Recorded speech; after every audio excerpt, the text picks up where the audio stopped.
Have you guys ever bought something and then a month later something newer, better, cheaper comes out? That is exactly how I feel about these two Sony microphones at the moment. In late June, they came out with the Sony B10. That is this microphone right here. I bought it and I thought, wow, this is going to be great. It's going to improve vlog stuff on the go.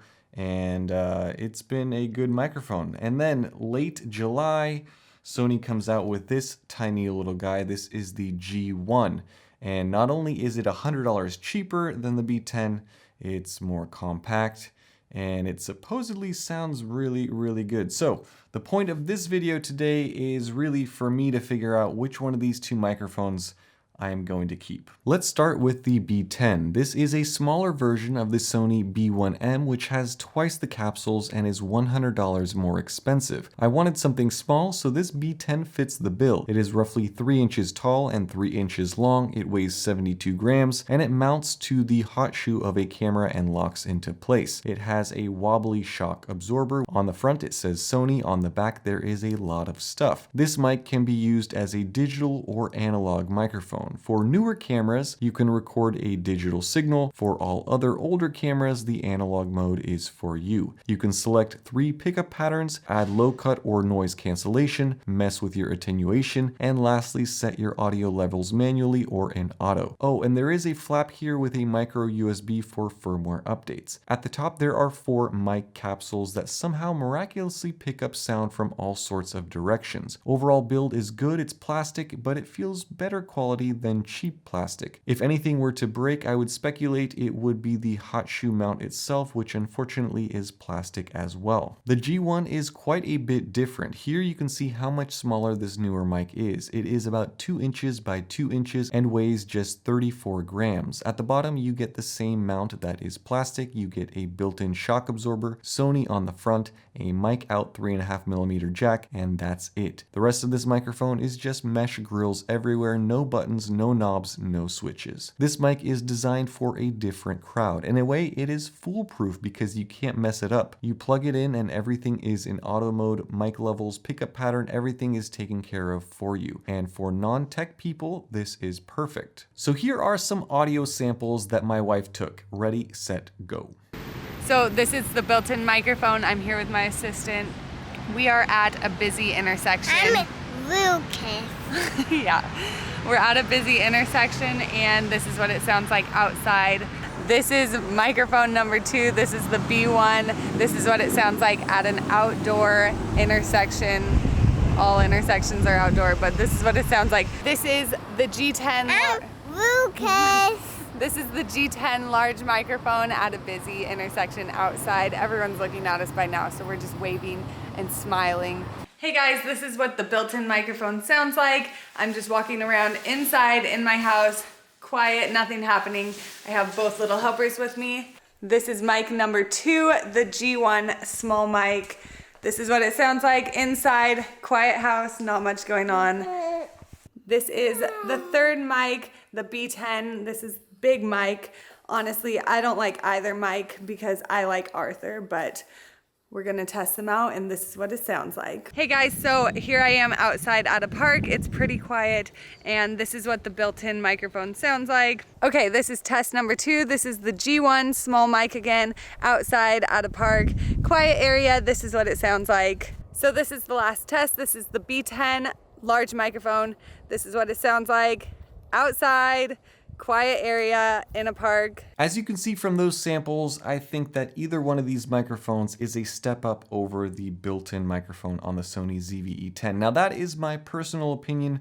Obviously, audio and headphones and microphones are very difficult to judge and difficult to review because what may sound good to someone may not sound as good to someone else. But in my opinion, both of these are a step up over the built-in microphones, which the built-in microphones on the Sony ZV-E10 are already some of the best out there on the market. Now, as far as which of these two microphones is better than the other, let's take a listen to how they pick up rear sound or sound from the rear. So if you're speaking behind the camera itself, by taking a look at this conversation that I had with my son. Okay, why are you scared? Because there's so much lightning thunder. Why are you scared of lightning and thunder? Because sometimes they're little ones and big ones. Oh yeah. Why'd you bring your gumball machine? Because I want to show you a gumball. Wow, what's your favorite flavor? Let me show you. Okay. This is the small microphone, Lucas.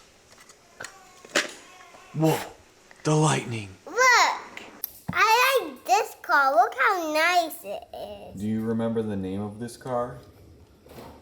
Remember I told you, what's it called? A Gunani. Bugatti. Bugatti. Yeah, close enough. Good job. Okay, say bye to everyone on YouTube. Bye. The G1 is a compact supercardioid mic, meaning it is designed to capture clear speech in front of it and suppress everything on the sides and the rear. But in my test, it seemed to capture my voice behind the camera quite well. Without a pair of headphones, this little microphone sounds just about as good as the bigger B10, but there are some differences. Number one, this does tend to pick up more ambient noises in your surroundings versus the B10. Not as bad as the built-in microphone, but it does pick up more of its surroundings. Secondly, it does pick up wind noise without the included dead cat muff, which unfortunately I didn't use for those tests because I wanted it to just be clear audio through the microphone. And third, I think that this microphone is built for voices. The voices through this come out really kind of punchy.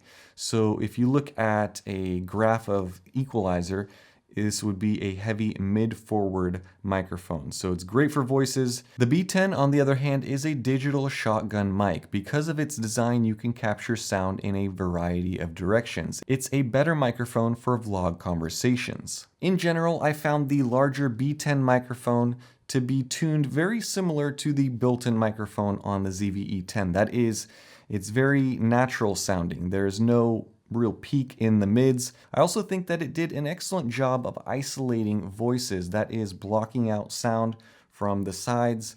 And I used it in the mostly frontal, the first position here, to pick up really sound from the front of the microphone and less so from the rear and the sides. I'd encourage you guys to listen to this video with a set of headphones, really to get a better sense of the difference in terms of performance between these two microphones. So in simple terms, this is a good, better, best scenario. For some of you, you may like the sound that comes straight out of the camera with the built-in microphone, and it's adequate and you don't need anything else and you don't want anything else. If you want a microphone that is unbelievably simple and small and compact and easy to use, the G1 is the better option because it's very punchy, it's very voice forward, and you can't mess it up. You literally plug it in, there's no knobs to change, there's no adjustments to make. But if you really want the best, the larger B10 is the best option out there out of these two mics because it offers the best sound, it offers the flexibility of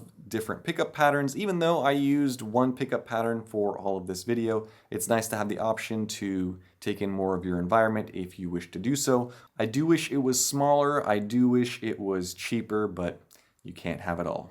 The last thing that I'll say about this little G1 is that you'll notice in that sample where my wife was walking around inside the house that there was a little bit of microphone noise, and that was caused by this little shock absorber that's built in, basically hitting the edge of this little plastic mount. And that's really a problem that also applies to this larger B10. It's just you have to kind of run around with it to get it to click on the mount as well. Now this is something that I noticed with my buddy Pierre, who was at Sony Condo this week, and he had an ingenious solution, which was to tie a rubber band between the top body of the microphone and the little mount. And all that did was just stiffen up this little shock absorber mechanism. If you are buying either one of these, really, I would probably look at doing that with a little rubber band for either the small one or the big one. The biggest selling points with these two new microphones are that they have no batteries, they have no cables to carry around, and they're super compact. They attach to your hot shoe mount and work perfectly. You don't even have to turn on any settings. Now the bigger microphone, the B10, is $250 US, and the little G1 is $150 US. Honestly, I think if Sony put them on sale for $50 off each, they would sell hundreds of thousands of these mics, but even at current prices, it's not the worst deal in the world. So that is it for my comparison of these two new microphones. I'll leave some links down in the description below so you can check out prices and read more specs about them. Let me know down in the comments what your thoughts are as far as which one of these two was better, or was the built-in microphone better? And stay tuned for more. Have a great day. Bye-bye.